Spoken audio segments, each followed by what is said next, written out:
Manipur Top Channel gi video amta thagasage ngasi fongbase fongda Home Minister na wari gi matam pirakle.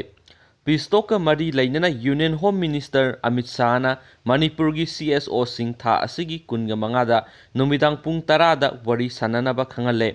Amaromda State Government su akhanaba Assembly gi session December kunda famnaba warep lawkre.